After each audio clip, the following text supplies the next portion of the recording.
తుది శ్వాస విడిచిన 6 ఏళ్ల వరకు పోరాటం జరిగిన దానికి ఫైనల్ తీర్పు వచ్చింది. ఇక అమృత ప్రణయ్ స్పందించలేదు అంటూ ఎన్నో కామెంట్స్ రావడంతో నిన్న అర్ధరాత్రి రెస్ట్ ఇన్ పీస్ ప్రణయ్ అలానే డేట్‌ని కూడా షేర్ చేసింది అమృత.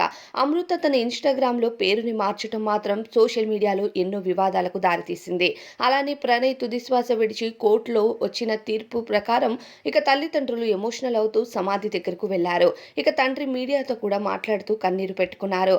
అయితే అమృత కనీసం కోర్టుకు వెళ్ళకపోవటం, అలానే సమాధి దగ్గర కనిపించకపోవటం, ప్రణయ్ కుటుంబ సభ్యులతో కూడా కనిపించకుండా హైదరాబాద్‌లోనే ఆమె ఉండటంతో ఈమె పైన ఎన్నో విమర్శలైతే వస్తున్నాయి.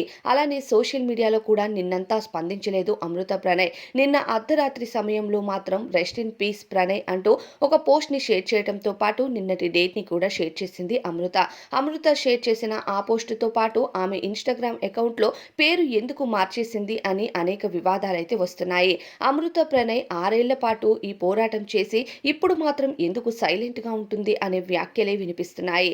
అమృత ప్రణయ్ ప్రస్తుతం తన కొడుకుతో కలిసి ఒంటరి ప్రయాణం చేస్తున్న సంగతి అందరికీ తెలిసిందే. అమృత ప్రస్తుతం మిర్యాలగూడలో కాకుండా హైదరాబాద్‌లో ఉంటుంది. అయితే అమృత ఇలా స్పందించకుండా సైలెంట్‌గా ఉండటం వల్ల ఈ చర్చలు కాస్త రోజురోజుకి పెరిగేటట్టే ఉన్నాయి. మరి అమృత ప్రణయ్ ఈ చర్చలపైన ఏమైనా స్పందిస్తారా అనేది వేచి చూడాలి.